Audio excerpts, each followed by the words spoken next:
Alors, cette fois-ci, je vais vous parler donc d'un site internet qui s'appelle ID Puzzle. Donc, lorsque vous lancez la recherche, c'est le premier site qui apparaît.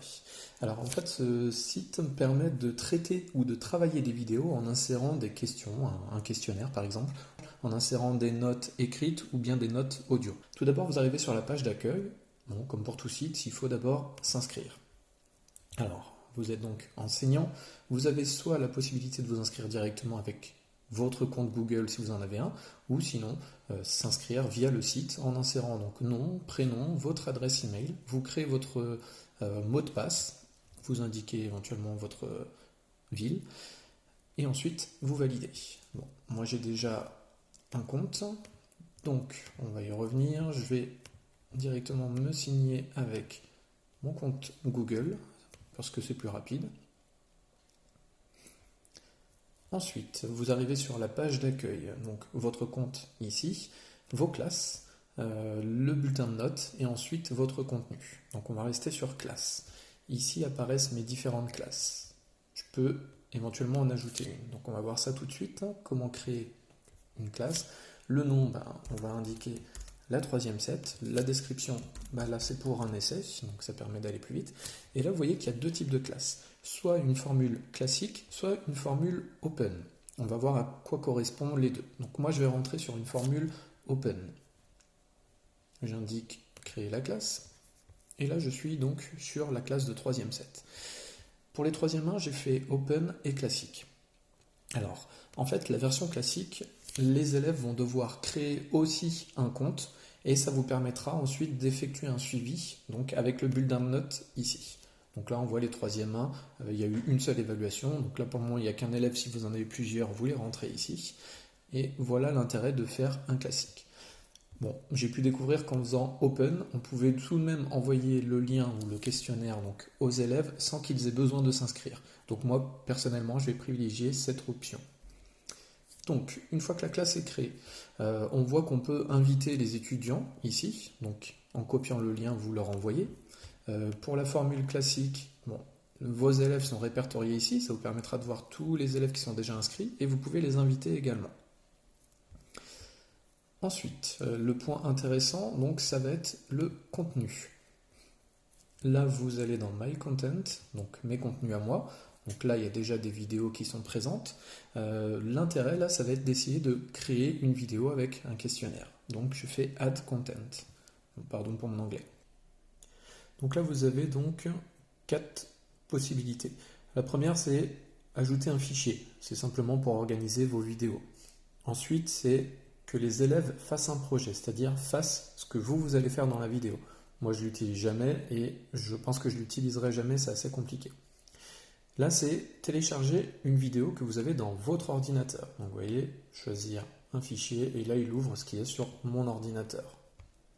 Je reviens donc. Ou alors, créer une vidéo à partir de quelque chose qui est déjà en ligne. Là, vous avez les différentes chaînes possibles. Vous avez un onglet de recherche là pour certaines vidéos présentes. Moi, ce que je vais utiliser, c'est déjà YouTube. Je vais prendre une vidéo que j'ai pu faire sur l'échauffement. Donc, je copie. Je colle dans la barre de recherche, voilà. Une fois que j'entre, ça y est, la vidéo elle apparaît. Et là, vous voyez, il y a 3 onglets qui apparaissent. Donc, Cut, ça va être pour couper la vidéo, si vous estimez qu'elle est trop longue. Donc, en effet, elle avait fait 9 minutes, sachant que c'est pour l'exemple. Je mets pause. Je vais chercher ici. Ça va me permettre d'ajuster. Voilà. On arrive là. Et là, je vais avoir 45 secondes, un petit peu moins. Bon, là, c'est mieux. On peut également déplacer ce curseur-là si besoin. Ensuite, je vais sur VoiceOver. Alors, là, ça vous permet d'effectuer un enregistrement par-dessus la bande-son. C'est-à-dire que vous allez remplacer temporairement la bande-son. Si, par exemple, vous avez pris une vidéo en anglais, vous souhaitez directement la traduire ou peut-être faire une note pendant, vous pouvez cliquer sur Start Recording. Et là, ça y est, je peux parler. Attention, la vidéo va commencer. Je stoppe. Ça y est, je peux parler. Attention, la vidéo va commencer. Donc, c'est pas très net. Je peux le supprimer. On va recommencer. Ça y est, la vidéo va commencer. Je stoppe, on va pouvoir écouter. Ça y est, la vidéo va commencer. Voilà, c'est-à-dire qu'il faut lui laisser un petit temps de latence. Là en jaune, en fait, c'est ce que vous venez d'enregistrer. Je peux le déplacer si j'estime qu'il n'est pas au bon endroit. Donc moi, je vais essayer de le mettre plutôt au début. Voilà. On va écouter. Ça y est, la vidéo va commencer. Professeur de PS, il est souvent... Bon, voilà, c'est pas exceptionnel là pour cette vidéo en tout cas, mais voilà ce qu'on peut faire. Ensuite, le point intéressant, donc ça déjà je vais le supprimer parce que j'en aurai pas besoin. Le point intéressant, ça va être les questions. Donc là, vous allez pouvoir travailler sur la vidéo. Donc je la laisse dérouler. Et vous avez trois options. Note, une question ouverte ou à choix multiple. À quoi ça sert de s'échauffer? Là, je vais laisser. On est vraiment obligé de s'échauffer. Et encore même, la dernière, ma préférée, si je fais l'échauffement... Donc là, je fais pause. J'insère ma question.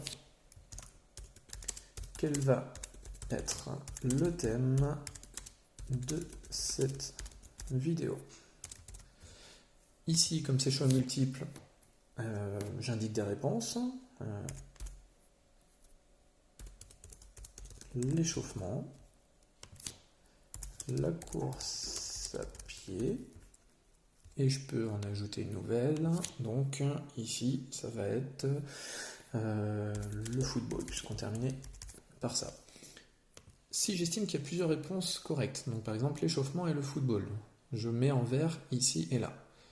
Là, en l'occurrence, on va parler uniquement de l'échauffement, donc je sauvegarde. La vidéo continue. Vous avez vu ici, il y a un petit point qui intervient, ça veut dire que lorsque vous allez défiler la vidéo, la question apparaîtra là. Je vais me fatiguer pour rien. Ici, on a donc une nouvelle question. Alors, là, je le fais en question ouverte, par exemple, qui a marqué le but.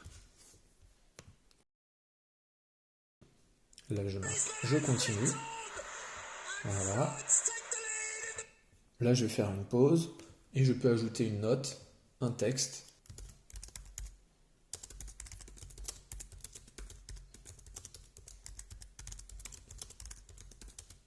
Voilà comment on devient champion du monde. Je peux également ajouter une note audio. Voilà comment on devient champion du monde. Vous avez vu, j'ai cliqué sur le carré pour commencer et sur le carré pour mettre fin. Je sauvegarde. Voilà, donc ça charge un petit peu. Ici, je mets continue. Donc là, vous avez vu choix multiple, question ouverte ou bien note. Pour valider votre travail, vous cliquez sur Finish. Donc ici, je peux assigner la vidéo à une classe. Donc par exemple, je coche la troisième main en Open. Le début à laquelle je veux que les élèves puissent voir le document. Donc aujourd'hui à midi. Est-ce que je mets une fin?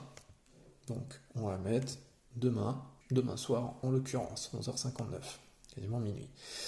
Prevent skipping, donc là c'est empêcher d'aller directement à la question suivante, c'est-à-dire si on veut les forcer à regarder la vidéo. Et ça c'est les sous-titres, donc on s'en passe, on va aller directement assigner directement à la classe 3e Open.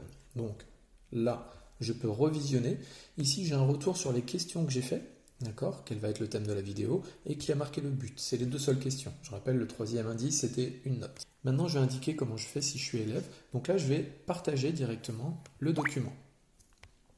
Ici, vous pouvez copier le lien et l'envoyer. Ça, c'est du framework si jamais vous voulez l'intégrer dans un texte, dans un Padlet, et qu'il le fasse directement sur le Padlet. C'est un exemple. Donc là, je copie le lien. Je vais ouvrir une nouvelle fenêtre pour faire comme si j'étais élève et que j'avais donc cliqué sur le lien. Je clique ici. Donc, joindre la classe en Open. Et là, je réponds. Le problème est, là, l'élève, il va répondre et il sera inconnu. Donc, avant ça, avant de copier le lien, je vais retourner sur mes classes. La troisième main Open, classe option. Et là, vous allez décocher. Par défaut, elle est cochée. C'est-à-dire que là, ID Puzzle va directement générer un surnom à l'élève. Moi, je ne veux pas qu'il le génère automatiquement. On va voir les effets ensuite. Je vais donc ouvrir une nouvelle fenêtre. Je copie le lien que j'avais tout à l'heure. Et donc là, il demande nickname. Donc, bien sûr, au préalable, vous aurez demandé aux élèves d'indiquer ici leur nom.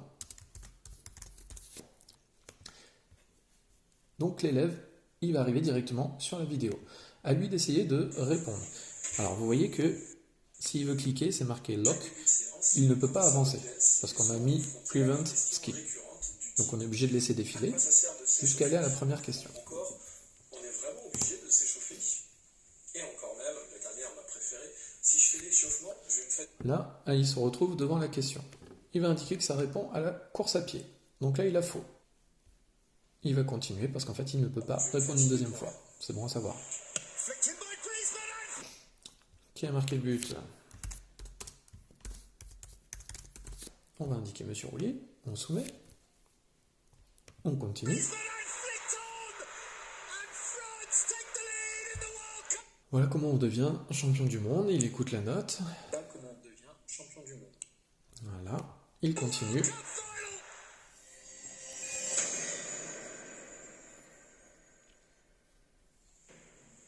Qu'est-ce qu'un échauffement?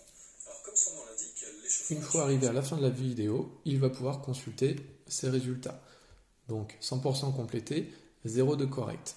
Donc, moi je vais retourner sur ma classe, troisième main open, et là, c'est quelque chose que je n'ai pas encore corrigé. Donc il y a une réponse en attente. Là, vous avez une réponse à évaluer. Donc on clique dessus, on va arriver donc sur la réponse ouverte. Si on veut dire qu'il a de l'humour et qu'on veut le récompenser, on va donc lui attribuer les points. L'intérêt est de vous montrer aussi qu'est-ce qu'on peut faire. Donc là, je vous présente une vidéo qui a été faite par un collègue où ça lui a permis d'évaluer les élèves sur leurs connaissances en acrosport, en danse, en cirque. Voilà, vous pouvez le faire de multiples manières. Donc là, vous voyez quel procédé chorégraphique vient principalement d'être utilisé. À vous de répondre. Et maintenant, j'espère que cette vidéo vous aura plu. Vous voyez qu'on peut faire énormément de choses avec Edpuzzle. Ça peut aussi bien participer à la classe inversée, tout comme un test ou bien une formation à l'arbitrage, par exemple dans le cadre de l'UNSS. Je vous souhaite à tous une bonne journée.